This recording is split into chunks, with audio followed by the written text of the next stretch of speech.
పండగలే. High power ఉల్లాసం, high power ఉత్సాహం, high power ఆరోగ్యం, హై పవర్ ఆనందం. గుంటూరు వారి XXL మరియు హై పవర్ హార్స్ దేశవాళీ మినపగుళ్ళు. బంధాలు అనుబంధాలు మరింత దృఢంగా, మరింత బలంగా.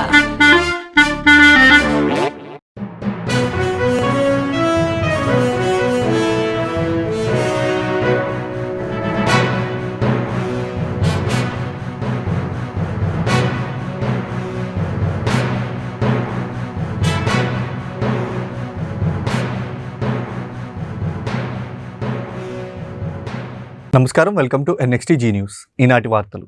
రాజ్యాంగ నిర్మాత డాక్టర్ బిఆర్ అంబేద్కర్ 135వ జయంతి సందర్భంగా రాష్ట్రపతి ద్రౌపది ముర్ము, ఉపరాష్ట్రపతి జగదీష్ ధన్కడ్, ప్రధాని నరేంద్ర మోడీ సహా పలువురు ప్రముఖులు నివాళులర్పించారు. పార్లమెంట్ ఆవరణలోని ప్రేరణా స్థల్ వద్ద అంబేద్కర్ విగ్రహానికి పూలమాలలతో నివాళులర్పించారు. కేంద్ర మంత్రి బీజేపీ అధ్యక్షుడు JP Nadda, Delhi CM Rekha Gupta, Congress parliamentary party chairperson Sonia Gandhi, Lok Sabha ప్రతిపక్ష నేత రాహుల్ గాంధీ, కాంగ్రెస్ అధ్యక్షులు మల్లికార్జున్ ఖర్గే అంబేద్కర్ చిత్రపటానికి శ్రద్ధాంజలి ఘటించారు. AP deputy CM Pawan Kalyan సతీమణి అన్నా లెజినోవో తిరుమల శ్రీవారిని దర్శించుకున్నారు. వేకువజామున శ్రీవారి సుప్రభాత సేవలో పాల్గొన్నారు. స్వామివారిని దర్శించుకొని మొక్కులు చెల్లించుకున్నారు. దర్శనం అనంతరం రంగనాయకుల మండపంలో అర్చకులు వేదాశీర్వచనం చేశారు.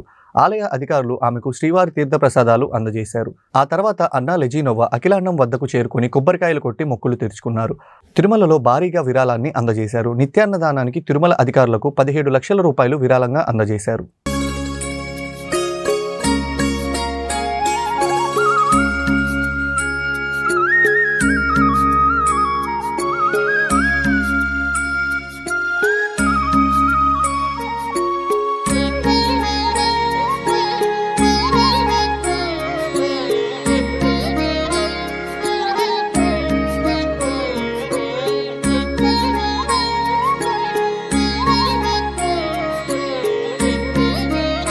ఎన్టీఆర్ వైద్య సేవలపై అబద్ధపు ప్రచారాలను ఇకరైనా మానాలని వైద్య ఆరోగ్య శాఖ మంత్రి సత్యకుమార్ అన్నారు. జగన్ సొంత పత్రికల్లో వస్తున్న కథనాలపై మంత్రి తీవ్రంగా స్పందించారు. అవినీతి సొమ్ముతో పెట్టిన పత్రికలలో ఇలాంటి అబద్ధాలే రాస్తారని వ్యాఖ్యానించారు. పేదలకు అందించే వైద్య సేవలపై అసత్య ప్రచారాలు చేయడం దారుణమని అన్నారు. ఎన్టీఆర్ వైద్య సేవలు బంద్, 100 మంది ప్రాణాలు పోయాయంటూ దుష్ప్రచారం చేయడాన్ని మంత్రి ఆక్షేపించారు. కేంద్ర రాష్ట్రంలో ఎన్డీఏ ప్రభుత్వాలు ప్రజా ఆరోగ్య పరిరక్షణకు ఎంతగానో పాటుపడుతున్నాయని మంత్రి అన్నారు. శ్రీ సేవలు బంద్, రాష్ట్రమంతా అప్రాపుతం, 100 మంది ప్రాణాలు. ఏంటి నాకు అర్థమే కాదు.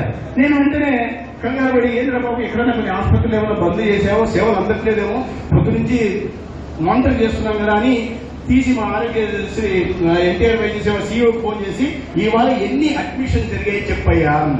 అంటే చూసేనా సార్ 6,600 అడ్మిషన్లు జరిగాయని. ఎన్ని ప్రీ ఆథరైజేషన్స్, ఎన్ని అడ్మిషన్స్ వస్తాయి నిజంగా వైద్యం అందించాలని దాని ప్రీ ఆథరైజేషన్స్ ఎన్ని అయ్యాయంటే అది కూడా 6,300 అయినాయని. నేను చెప్పే మార్చి నెలలో సగటు ఎంత ఉందని చెప్పు. ఒక రోజు సగటు ఎంత? 5,500 సార్. అంటే మామూలు సగటు కన్నా 1000 అడ్మిషన్స్ ఎక్కువ అయిపోతే ఒక పేపర్లో రోత పత్రికలో రాస్తారు ఆగిపోయినాయి అంటే మీరు నమ్మద్దు స్వామి. రాబోయే రోజుల్లో ఇట్లాంటి ఇంకా చాలా వస్తాయి. జాగ్రత్తగా ఉండండి. మీ గురించి, మీ ఆరోగ్యం గురించి, మీ అభివృద్ధి గురించి, మీ సంక్షేమం గురించి ఆలోచించడానికి పైకైనా కేంద్రంలో ఎన్డీఏ ప్రభుత్వం ఉంది, కింద రాష్ట్రంలో ఎన్డీఏ ప్రభుత్వం ఉంది. ఒక అభివృద్ధి ప్రజాలుగా నరేంద్ర మోడీ గారు పైన ఉన్నారు, దార్శనిక నాయకులుగా చంద్రబాబు నాయుడు గారు ఉన్నారు. సమాజం గురించి ఆలోచించడానికి ఇటువంటి అనేక మంది నాయకులు ఈ రాష్ట్రంలో ఉన్నారు. గత ప్రభుత్వం గురించి చేస్తున్న తప్పుడు విధానాలను నమ్మద్దని చెప్తున్నా. మీడియా ద్వారా కూడా విషయాలు వెళ్లాల్సి ఉంది. అంత మొత్తమా గుజరాత్ తీరంలో భారీగా మాదక ద్రవ్యాలు పట్టుబడ్డాయి. అరేబియా సముద్రంలో 1800 కోట్లకు విలువైన 300 కిలోల డ్రగ్స్ ను గుజరాత్ యాంటీ టెర్రరిస్ట్ స్క్వాడ్ భారత తీర గస్తీ దళం స్వాధీనం చేసుకుంది. అంతర్జాతీయ సరిహద్దు రేఖను దాటి వెళ్లే ముందు వీటిని స్మగ్లర్లు అరేబియా సముద్రంలో పడవేసినట్లు అధికారులు తెలిపారు. పట్టుబడిన డ్రగ్స్ ను మెథాంఫెటిన్ గా అనుమానిస్తున్నట్లు, తదితర వివరాలు దర్యాప్తు కోసం ఈ డ్రగ్స్ ను ATS కు అప్పగించినట్లు ఇండియన్ కోస్ట్ గార్డ్ ఒక ప్రకటనలో తెలిపింది. ఈ నెల 12, 13 తేదీలలో రాత్రి వేళ అరేబియా సముద్రంలోని అంతర్జాతీయ సరిహద్దు రేఖ వెంబట ATS, కోస్ట్ గార్డ్ సంయుక్త ఆపరేషన్ నిర్వహించారని అధికారులు తెలిపారు.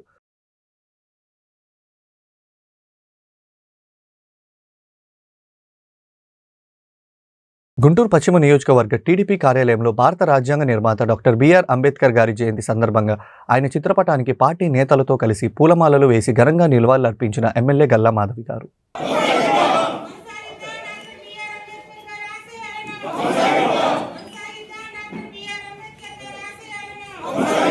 డాక్టర్ బిఆర్ అంబేద్కర్ గారి 130వ జయంతిని పురస్కరించుకొని పార్టీ ఆఫీస్లో అంగరంగ వైభవంగా ఆయనకి అందరి నాయకులతో ఘన నివాళులు అర్పించడం జరిగింది. ఆయన స్ఫూర్తితో మనందరం కూడా సమాజ సంస్థాపనకి పాటుపడాల్సిన అవసరం ఎంతైనా ఉంది. బడుగు బలహీన వర్గాల అభ్యున్నతి కోసం ఆయన చేసిన అశేష కృషి మనందరికీ తెలిసిందే. రాజ్యాంగ పితామహుడుగా ఆయన కనపరిచిన అశేష కృషి కూడా మనందరికీ తెలిసింది. భావితర భవిష్యత్తు కోసం ఆయన యొక్క స్ఫూర్తిని ప్రతి ఒక్కరూ ఇనుమడుగు చేసుకొని ముందుకు వెళ్లాల్సిన అవసరం ఎంతైనా ఉంది. ఇలాంటి జయంతులు వర్ధంతుల వల్ల ఇలాంటి మహనీయుల్ని స్మరించుకుని వారి యొక్క బాటలో నడుస్తూ మనం కూడా ఒక మంచి నాయకుడిగా ముందుకు వెళ్లాల్సిన అవసరం కూడా మనందరికీ ఉంది. ఈ సందర్భంగా ప్రతి ఒక్కరూ దాన్ని మరొకసారి స్మరించుకొని మరొకసారి డాక్టర్ బిఆర్ అంబేద్కర్ గారి వెల్లువెత్తున వచ్చిన నాయకులందరికీ నమస్కరిస్తూ జై హో డాక్టర్ బిఆర్ అంబేద్కర్, అమర్ రహే డాక్టర్ బిఆర్. రైతుల నుంచి ప్రతి ధాన్యపు గింజకు మద్దతు ధరకే కొంటామని ఎన్టీఆర్ జిల్లా కలెక్టర్ లక్ష్మీశా స్పష్టం చేశారు. రైతులు ఎవరైనా ఆందోళన చెందవద్దని సూచించారు. విజయవాడ శివారులోని నున్నా గ్రామంలో పర్యటించిన కలెక్టర్ ధాన్యం రైతులతో మాట్లాడారు. ధాన్యం కొన్న 24 గంటల్లోనే ఖాతాలో డబ్బులు వేస్తామని హామీ ఇచ్చారు. ధాన్య కొనుగోలు అంటే రబీ క్రాప్ ధాన్య కొనుగోలు మొదలైంది. ఎన్టీఆర్ జిల్లాలో ఈ రబీ సీజన్కి దాదాపుగా 1,60,000 మెట్రిక్ టన్స్ ప్రొడక్షన్ ఉందని అగ్రికల్చర్ డిపార్ట్మెంట్ నుంచి అంచనా ఇవ్వడం జరిగింది. ఇప్పటికే దాదాపుగా 38,000 టన్స్ హార్వెస్ట్ జరిగి కన్నాల మీద ట్రయింగ్లో ఉంది. ఇప్పటికే 10,000 టన్స్ వరకు ప్రొక్యూర్మెంట్ జరిగింది. మిగతాది కూడా ప్రొక్యూర్మెంట్ ప్రాసెస్లో ఉంది. 107 ప్రొక్యూర్మెంట్ కేంద్రాలను స్టార్ట్ చేయడం జరిగింది. దాదాపు 33 కేంద్రాల్లో ఆల్రెడీ యాక్టివ్గా ప్రొక్యూర్ జరుగుతూ ఉంది. మిగతా చోట ఎక్కడైతే హార్వెస్టింగ్ జరుగుతుందో అక్కడ ఈ కేంద్రాలను యాక్టివేట్ చేసుకుంటూ ఎంఎస్పీకి గవర్నమెంట్ నిర్ధారించిన ఎంఎస్పీకి అంటే 2,300 రూపాయలు పర్ క్వింటల్ చొప్పున, అలాగే ఏ గ్రేడ్ కనుక అయితే 2,320 రూపాయలు క్వింటల్ చొప్పున రైతులకు ఎక్కడ ఇబ్బంది జరగకుండా ప్రొక్యూర్ చేసుకుని ప్రొక్యూర్ అయిన పంటని దాదాపు ఒక 17 మిల్స్కి ట్యాగం చేయడం జరిగింది. వాళ్ళ దగ్గర నుంచి ఆల్రెడీ బీజీ తీసుకున్నాము, బ్యాంక్ గ్యారంటీస్, వాళ్ళకి దాన్ని ట్రాన్స్పోర్ట్ చేయడం జరుగుతుంది. ప్రొక్యూర్ చేసిన 24 గంటల్లో రైతుల అకౌంట్కి కూడా డీబీటీ ద్వారా అమౌంట్ ట్రాన్స్ఫర్ అయ్యే ప్రక్రియ ఆల్రెడీ జరుగుతూ ఉంది. ఇప్పటికే 8 కోట్ల అమౌంట్ది ప్రొక్యూర్ చేసుకుంటే 6 కోట్లు ఆల్రెడీ పడిపోయింది. ఇంకా 2 కోట్లు ఈ 3 రోజులు సెలవు ఉన్నాయి కాబట్టి ప్రాసెసింగ్లో ఉంది. సెలవు అయిపోగానే అవి కూడా రైతుల అకౌంట్కి ఖాతాలకి ట్రాన్స్ఫర్ అయిపోతాయి. సో రైతులకి నా రిక్వెస్ట్, అలాగే అధికారులకి నా వార్నింగ్ ఏంటంటే రైతులు కష్టపడి పండించిన పంటని ఒక్క గింజ కూడా వేస్ట్ అవ్వకుండా మద్దతు ధరకే కొనుక్కోవాల్సిన అవసరం ఉంటుంది. దీనికి కావాల్సిన అన్ని సహకారం గవర్నమెంట్ నుంచి ఉంది, అన్ని శాంక్షన్స్ ఉన్నాయి. కాబట్టి ఫీల్డ్లో మీరు సెలవులైనా పర్వాలేదు, ఫీల్డ్లో తిరిగి రైతులతో మాట్లాడి వాళ్ళ దగ్గర ఏదైనా ఇబ్బందులను తెలుసుకొని కంపల్సరీ నాణ్యత ఏదైతే సగటు నాణ్యత ఉన్న ధాన్యం అయితే ఉందో అవన్నీ ఒక్క గింజ కూడా వదలకుండా కంప్లీట్గా ప్రొక్యూర్ చేసుకొని మిల్స్కి పంపించాల్సి ఉంటుంది. బాలీవుడ్ నటుడు సల్మాన్ ఖాన్కు మరోసారి బెదిరింపులు వచ్చాయి. సల్మాన్ ఖాన్ను చంపేస్తామని ముంబైలోని వర్లీ రవాణా శాఖ కార్యాలయం అధికారిక నెంబర్కు వాట్సాప్ ద్వారా ఈ మేరకు సందేశం వచ్చింది. సల్మాన్ ఖాన్ ఇంట్లోనే కాల్చి చంపేస్తాం, లేదంటే ఆయన కారులో బాంబు పెట్టి పేలుస్తామని అందులో ఉంది. హెచ్చరిక నేపథ్యంలో అప్రమత్తమైన పోలీసులు కేసు నమోదు చేసి దర్యాప్తు చేపట్టారు. గతంలో కొన్ని సంవత్సరాల క్రితం సల్మాన్ ఖాన్కు లారెన్స్ బిస్టోయ్ గ్యాంగ్ నుంచి ప్రత్యేకంగా లేదా పరోక్షంగా అధికారిక బెదిరింపులు వస్తున్నాయి. గత కొన్ని సంవత్సరాలుగా సల్మాన్ ఖాన్కు లారెన్స్ బిష్నోయ్ గ్యాంగ్ నుంచి ప్రత్యేకంగా లేదా పరోక్షంగా అధికారిక బెదిరింపులు వస్తున్నాయి. 1998లో కృష్ణజింకల వేట కేసులో సల్మాన్ ఖాన్ ప్రమేయం ఉందని ఆరోపిస్తూ ఈ గ్యాంగ్ ఆయన్ను లక్ష్యంగా చేసుకుంది. కృష్ణజింకలను బిష్నోయిలు దైవంగా భావిస్తారు. హెలికాప్టర్లో తాడికొండ మండలం పొన్నికల్లు గ్రామానికి సీఎం చంద్రబాబు చేరుకున్నారు. ఉదయం 10:40కు స్థానిక ప్రజాప్రతినిధులతో అధికారులతో సమావేశం కానున్నారు. 11 గంటలకు స్థానిక ప్రజాప్రతినిధులతో సమావేశం అవుతారు. అనంతరం డాక్టర్ బిఆర్ అంబేద్కర్ కాలనీ పొన్నికల్లుకు సీఎం చంద్రబాబు చేరుకోనున్నారు. నియోజకవర్గంలోని 10 అభివృద్ధి కార్యక్రమాల్లో పాల్గొంటారు. ప్రజా సమస్యలపై చర్చిస్తారు. ఈ సందర్భంగా అధికారులతో పలు కీలక అంశాలపై సీఎం చంద్రబాబు మాట్లాడతారు. అంబేద్కర్ జయంతి సందర్భంగా అంబేద్కర్ విగ్రహానికి పూలమాలలు వేసి చంద్రబాబు నివాళులు అర్పించనున్నారు. 12 గంటల వరకు స్థానికులు వారు పనిచేసే చోట్లకు నేరుగా వెళ్లి కలవనున్నారు. సభాధ్యక్షులు శాసనసభ్యులు శ్రావణ్ కుమార్ గారికి, డాక్టర్ బిఆర్ అంబేద్కర్ గారి 134వ జన్మదినోత్సవం సందర్భంగా ఇక్కడ విచ్చేసినటువంటి సామాజిక న్యాయ స్ఫూర్తితో పోరాటం చేస్తూ అమరావతి నిర్మాణానికి కంకణబద్దులయ్యి పేదరికం లేని సమాజ నిర్మాణం కోసం కంకణబద్దులై P4 విధానాన్ని తీసుకొచ్చినటువంటి మన ప్రియతమ నేత ఆంధ్రప్రదేశ్ రాష్ట్ర ముఖ్యమంత్రి వర్యులు శ్రీ నారా చంద్రబాబు నాయుడు గారికి, వేదిక మీద ఉన్నటువంటి బంగారు కుటుంబాలకు, అదేవిధంగా మార్గదర్శి కుటుంబాలకు, ఇతర పెద్దలకు, ప్రజలకు అందరికీ నమస్కారాలు. ఈరోజు రాజధాని ప్రాంతంలో డాక్టర్ బిఆర్ అంబేద్కర్ గారి జన్మదినోత్సవాన్ని జరుపుకోవటం చాలా సుపరిణామం. అమరావతి రాజధాని చుట్టూ రిజర్వ్ నియోజకవర్గాల మధ్యలో ఉన్నటువంటి దళిత రాజధానిగా పిలువబడే ఈ రాజధానిలో ఈ కార్యక్రమానికి చేపట్టడం ముఖ్యమంత్రికి ప్రభుత్వానికి నేను ధన్యవాదాలు తెలియజేస్తున్నాను. అంబేద్కర్ గారు ఒక మిలిటరీ, వారి తండ్రి ఆర్మీలో పనిచేశారు కాబట్టి చిన్నప్పటి నుంచే అదేవిధంగా పనిచేసే నిబద్ధత ముందుకొచ్చారు. ఆ రోజు అస్పృశ్యతలు, ఆర్థిక సమస్యలు ఉన్నప్పటికీ కూడాను కష్టపడి చదివి విదేశాల్లో కూడా వెళ్ళి విద్యను అభ్యసించినటువంటి వ్యక్తి అంబేద్కర్ గారు. అపర మేధావి, ప్రపంచ మేధావి, లండన్ మ్యూజియం లాంటి పుస్తకాలన్నిటి కూడా చదివినటువంటి ఏకైక వ్యక్తి డాక్టర్ బిఆర్ అంబేద్కర్. అంతేకాకుండా ఆర్థిక శాస్త్రంలో 2 PhD డాక్టరేట్లు పొందినటువంటి వ్యక్తి కూడా డాక్టర్ బిఆర్ అంబేద్కర్ గారు.